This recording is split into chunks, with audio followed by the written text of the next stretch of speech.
Hello and welcome to YanksPod, a New York Yankees podcast here on the New York Sports Show, presented by Yankees Wheels. I'm your host, Dominic Konowski.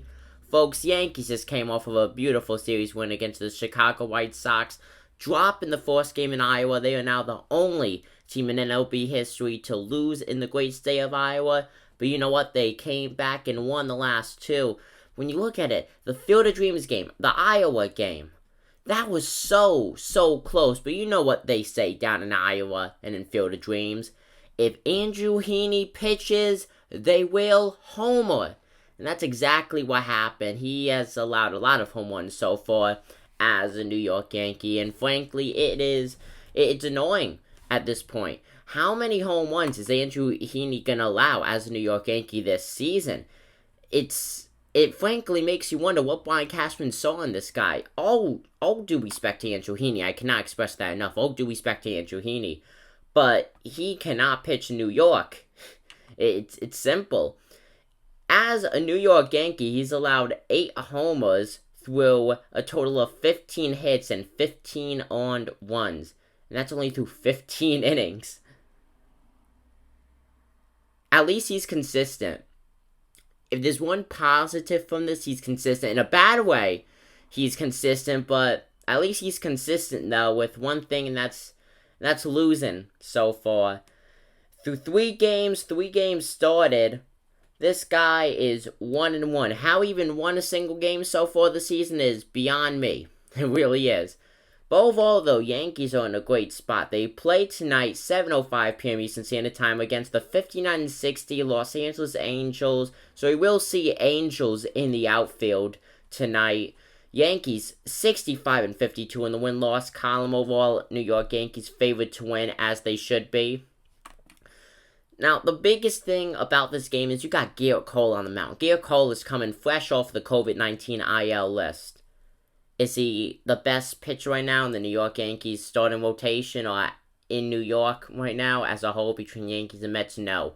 Ever since the MLB cracked down on the whole sticky spot attack and the sticky substance overall, Gerrit Cole has been inconsistent. Has he been giving the Yankees a lot of solid outings? Heck yeah. But he is not the pitcher we have expected him to be so far this season.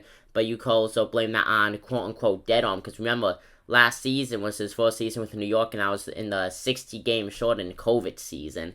So it's really tough to say, but overall, I'm disappointed in the way Gerrit Cole has been. 100% it is not anything I would expect him to be at this point, ERA-wise and win-loss-wise. He's 10-6 right now in the win-loss column, respectfully, of course. Now, going into this game, Yankees still have a lot of guys down, but there is progression. You have Clint Frazier. He's been doing some rehab games with AA and AAA. Same thing with Gary Sanchez. Overall, Sanchez will be back in the lineup sooner than Clint Frazier, who has been out for a while with just sight issues. He's had vertigo. And you know what? That could ruin someone's career. That's very hard to recover from. It's not really an injury that you would see, not much in the MLB, but it is very serious. And, of course, Gary Sanchez was on the COVID-19 IL. Overall, I would say Kyle Higashioka, though, has covered for Gary Sanchez beautifully. And then the other day, you had Aaron Boone, 500 games managed. He has a win-loss record around 600%. That's 60%.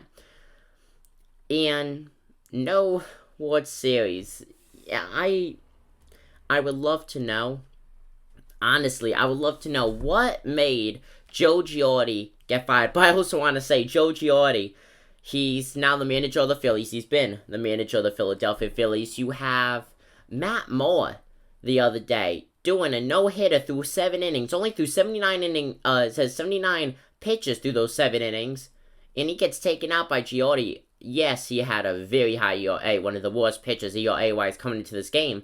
But I don't care who you are as a manager. If my pitcher is looking good out there, and he's only thrown 79 pitches and he's doing a no-hitter, heck, the fact that he's doing a no-hitter, I don't care how many pitches he's in. He's doing a no-hitter. I'm keeping that guy in.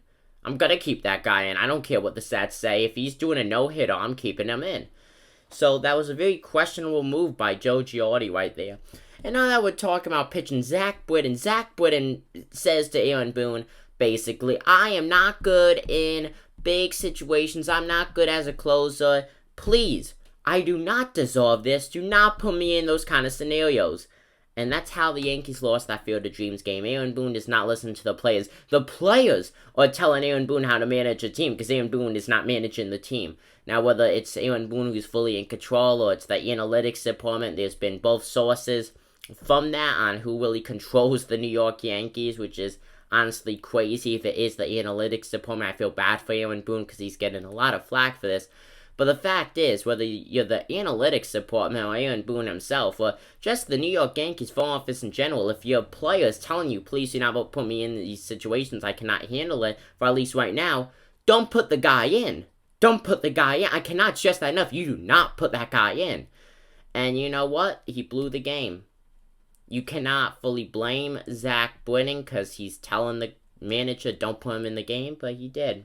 So that's that. Zach Britton with another blown save on the season. He is having a career worst season so far. I gotta say, I would love to know how he would be doing right now if he stayed on the Baltimore Orioles. And the Baltimore Orioles, you know, when you look at it in the standings, they're not too far behind us, about 25 games back. They have lost 11 straight games. They are 38-78. But the biggest thing you got to look at is the Toronto Blue Jays. Toronto Blue Jays are 63-54. Yankees, let me remind you, 65-52. They are right behind the New York Yankees. And then you got the Boston Red Sox with 69 wins, 69-51. I think that's pretty nice if you ask me.